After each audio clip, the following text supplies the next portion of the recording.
Pristine, isolated, untouched. It's wild up here. The Kimberley to me is far more than I expected. It's almost like another world. I've never seen anything like it, and it's here in Australia. The scenery, the art, it's just been an amazing experience. There's nothing like seeing it in person. You just get this sense of time and space and colour. It's a very special, almost spiritual experience. That's the kind of thing that I like sharing to the guests, the Indigenous side of things. There's so much change and there's so much beauty. It's almost like cruising into a nature documentary. Getting into the adventure, getting into the sense of excitement. It's absolutely beautiful here. The Kimberley is just a fantastic place to be. You'll enjoy every single moment of it.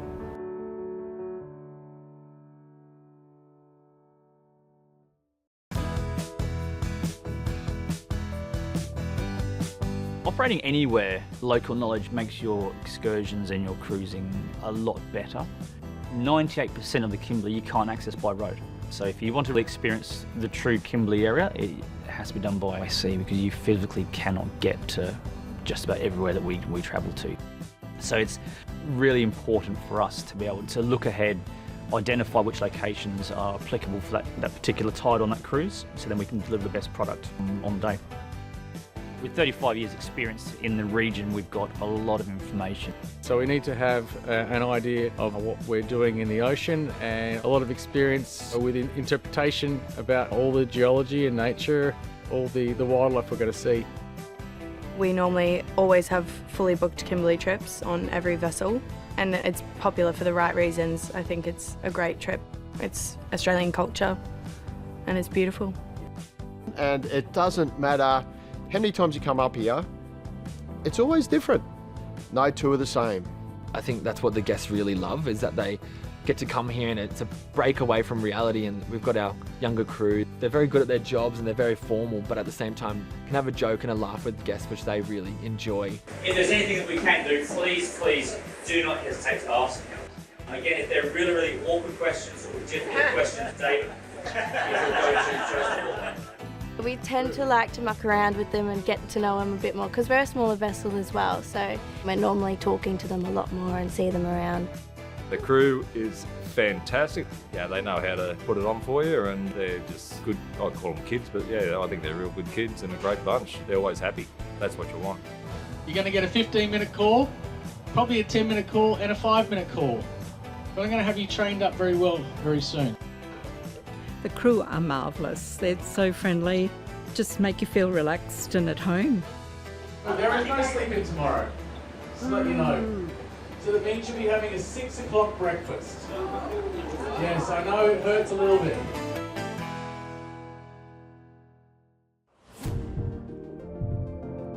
The crew will go for their first trip of the day just to make sure that the conditions are safe, not only for the crew but also for the passengers. We have the Explorer, which holds all of the guests that are on board and take them out to our sites. Which is probably one of the big draw cards of the Explorer and the launching retrieval system is it's a completely feet dry system. People can walk directly out from the dining room and onto the Explorer. It's lowered down on the big hydraulic platform lifts and away they go. And operated on the platform system, it also means that people don't have to be climbing in and out of the Zodiac all day. It gives them a nice comfortable platform to be working from and shelter for the guests. They take you off the boat and you experience something that you've never experienced before. The first thing we did was head to the top of Whirlpool Pass, and that pass is just amazing with the tide. You've got the water, it's either coming in or it's going out, and you have these eddies and whirlpools just develop. It's one of those spots that we go through, even on the big ship. It's a pretty insane place where so much water goes through one spot. And especially on the Explorer, you get to look over the side and really see how deep those whirlpools go. and we got to see the true power of the Kimberley tides and that metre difference in the height of the water as it came around the point. Just fantastic for the guests to see. You know, you think you're going to be sucked down into them, but the drivers are just so experienced. It's a great location for entertaining the guests and ourselves. After lunch, we headed into Silica Beach. When you are able to have a guest lecturer explain to you what you can see and do, I think it makes the experience a whole lot richer. Fills all those gaps in that you didn't know before. If you see them green, they're not ripe, but if you see them white, you can eat them. Then you spit out the seed, because you don't want propagate it. Jack and the Beanstalk scenario. So that's where my knowledge comes from. Learning from my uncles, from my aunties, learning from our elders. They're the subject matter experts, whether it's on geology, it could be on biology, marine biology, and they don't mind to have a chat. The water is crystal clear. It has the whitest sand in all of the Kimberley, and it's just a beautiful place to swim. We're not really sure why that this particular beach has got this wonderful white silica sand, but all the other beaches around it are just a little bit different. But this one is very special. During the tides there, if it's high or low, you've got to really match that medium, otherwise the water's going to be really murky. But the guests on this trip got to experience it when it was perfect.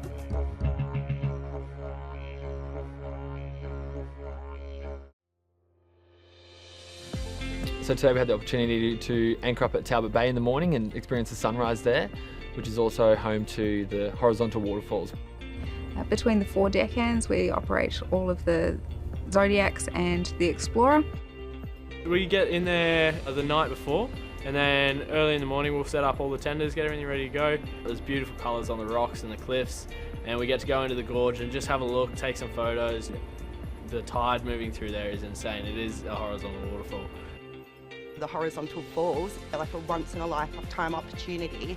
Seeing all the iron ore and all the different colours there, it's just incredible. About 10 metres this time, which is very rare to experience such a massive flow of water. I've just got goosebumps thinking about it.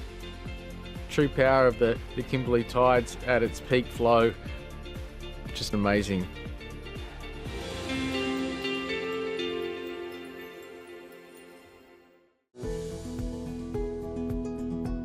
We were in Talbot Bay and heading into the start of Cyclone Creek. The geology around that area is just incredible. And just this feeling that you're part of this landscape that's, 2 billion years old. The colours here are just quite amazing. The blacks, the browns, the ochre colours, not what I expected either. Beautiful, beautiful high rock formations.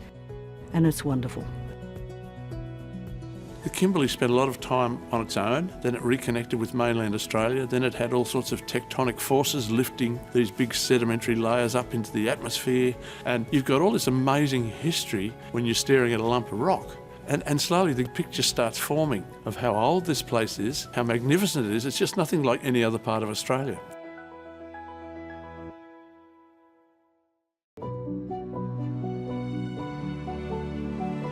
So this morning we got to do a sunrise cruise at Montgomery Reef. Montgomery Reef, that was absolutely out of this world. It's a wonderful experience. Seeing the flow, the speed of it, how far it goes out of the water, absolutely a wonder of the world. It's such a vast piece of reef, and on this particular cruise that we had a 10.4 metre tidal range, which is a huge amount of water. And on the Zodiac we were able to get right up close, so it's all water, and then all of a sudden this whole landscape just comes out of the ocean and surrounds you.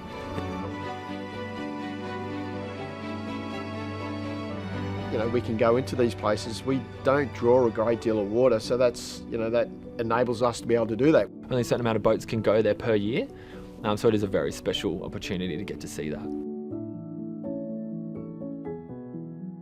It's very much a living scenery that does change by the hour.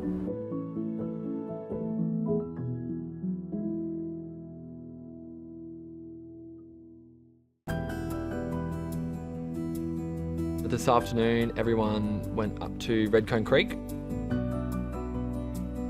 Going onto the Explorer, we get to go into these little inlets and beaches that bigger cruise ships wouldn't be able to fit into. So whenever we're doing our landing, going onto shore, the Explorer comes up to the rock, we lower the platform, and then that way people can just step straight off the front of the boat. Really good opportunity to go climb up a bit of a cliff. I'm not a person that likes heights, and I thought, you're here, you must do it. And then we'll go for a swim up in a little freshwater hole at the top of a waterfall. Pretty cool spot. The waterfalls, as the season dries up, you do get less water flowing from them. But Redcone Creek is spring fed, so that one's flowing all year round. The rock build and the waterfall, it's just incredible. Being able to see all of this over and over again, it's still amazing every time you come back. We've got a few more days yet to come, so excited about it.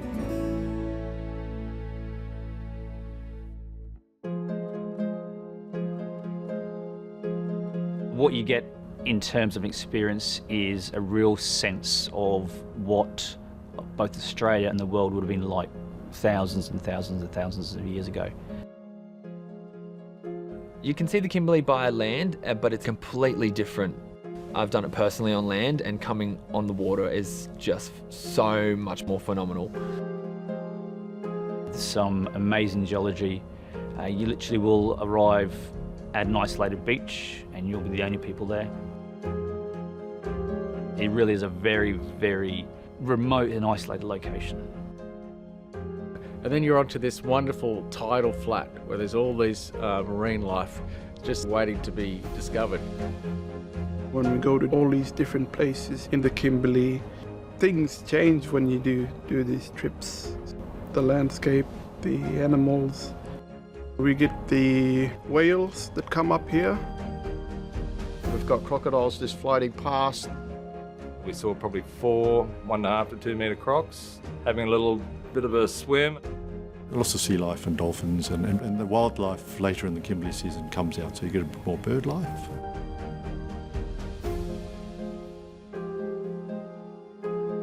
I think it's one of the last truly wilderness experiences on Earth. A bevy of wildlife to have a look at before we even get to the tree. The guests make their way up through the bushland to follow that track, and it will take you to that amazing baobab tree. A lot of guests don't actually see baobab trees around Australia, and you only see them really in the Kimberley. You come back on board, and if you didn't have a talk beforehand, it's explained to you. That's been amazing. And to have a guest lecturer, an Indigenous guest lecturer, is wonderful. If you find a paperbark tree, it stores a lot of water, fresh water. Goimer's been wonderful with all his knowledge. So for us, it's about interpreting, through storytelling and demonstrations and workshops and just getting the full experience. One of the other amazing things about having Goimer on board is that he'll pick up some sticks and leaves and make it into a traditional medicine. When you're feeling sick, very sick, this is what we used to do. Stringy bark. This thing is very powerful, bush medicine. Cutting it. So once the Micasins came from Indonesia, they brought this yiki. We call this yiki knife. Not only knife, tobacco, and many other things. So they were like our guys from Bunnings.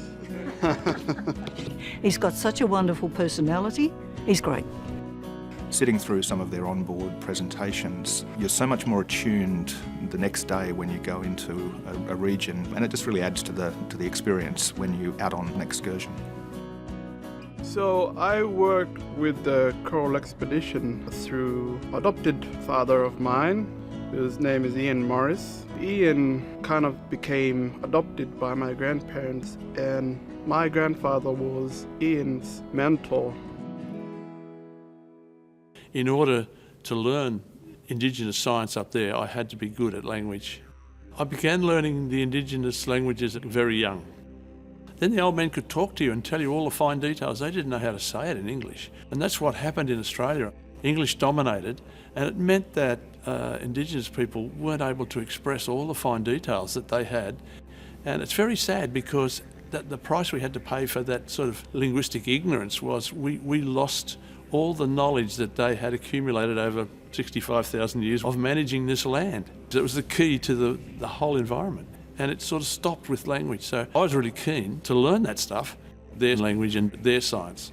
And I was in heaven. So that's how I got to know Ian, and that's how I got to learn from him as well.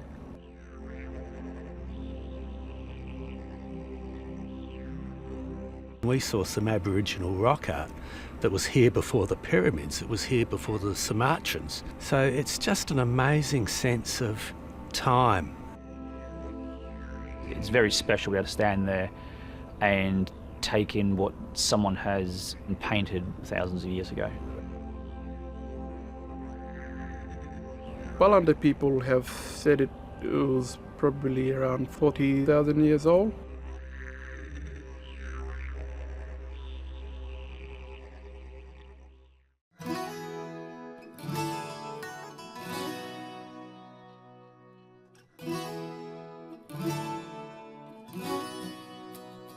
Today was a really special experience. We sailed through the King George River that snakes through 100-metre high sandstone cliffs, incredible colours, finishing at King George Falls, which for me so far has been the highlight of the trip. The power and the noise and the majesty of it, nothing like it. It's beautiful, especially when, you know, it is the wet season and there's been a lot of rain. I've never seen anything like that. The rock build and the waterfall, it's just incredible. And you get to go under the waterfall. Yeah, every time it's just so beautiful. Once you're up close on the ground, you actually get an even better experience or a better feel of the waterfall there. It's just an amazing spot, and it really dwarfs you. There's no photo that quite captures the scale of things in the Kimberley. It's just always such a good day.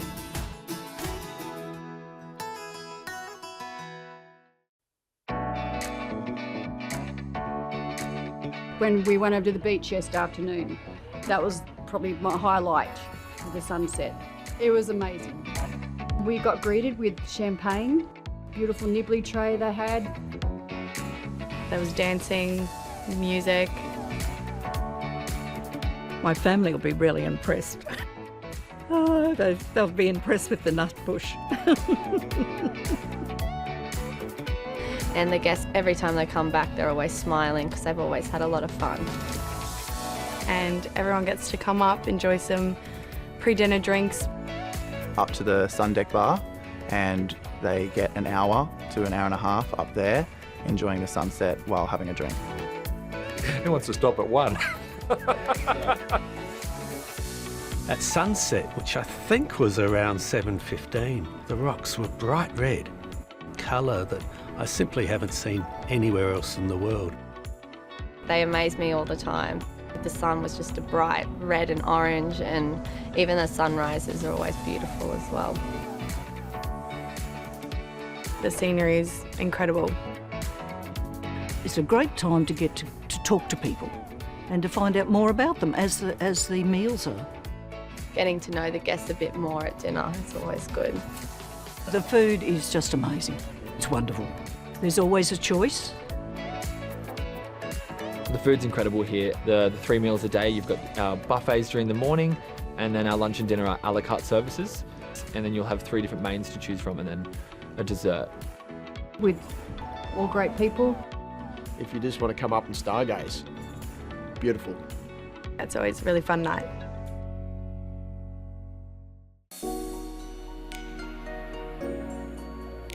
You come out here and you can go days without seeing another boat. You can't find this anywhere else. It's nice to get somewhere that not everyone can get to.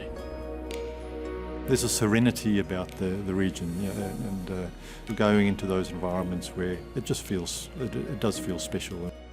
And I was just shocked by its beauty. Yeah, I've never seen anything like it. Come out, enjoy the true wilds of Western Australia and this whole region, and learn the country. It's just so amazing where the geology and the wildlife and the history. It's literally one of the most remote places on Earth. It's incredible, yeah.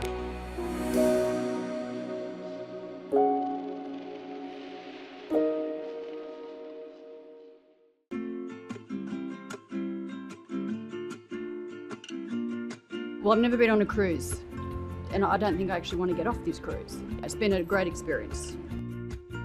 And it's been great on the boat, just, listening to other people's stories and other people's travels along the way. And just the look and expressions on people's faces, it is fantastic. I think why people love to come back to Coral is because it's not a big cruise or anything like that, and they all get really familiar with each other. And the crew, they all say how much they love the crew, their enthusiasm, their love for the Kimberley, and they think that really makes it as well. The crew are amazing, and even though you may have a name tag, within 2 days they know who you are. It's actually really, really nice for me as a captain to see people coming back. And getting on that personal level with all the guests and learning about their lives and where they've been, and it's like a second family, really. Yeah, my other family gets jealous that I call them my second family. Everyone's here for the same experience. I think that's what draws them to each other, and I still talk to some guests that I sailed with 2 years ago because you just become friends. Like, that's what happens. Between breakfast, lunch and dinner, we've got to sit down with everybody on the cruise so far, and it's been wonderful. They're all in their separate little groups, and then out of nowhere it's like day 2 and they're all sitting together and they all become friends, and they tell me that they become lifelong friends, which is really cool. Harmony and peace. And that's what I want to share to the guests, about my knowledge, about the oldest culture in the world, Aboriginal culture. So that's what I love. It's exciting, it's picturesque, it's a wonderful experience.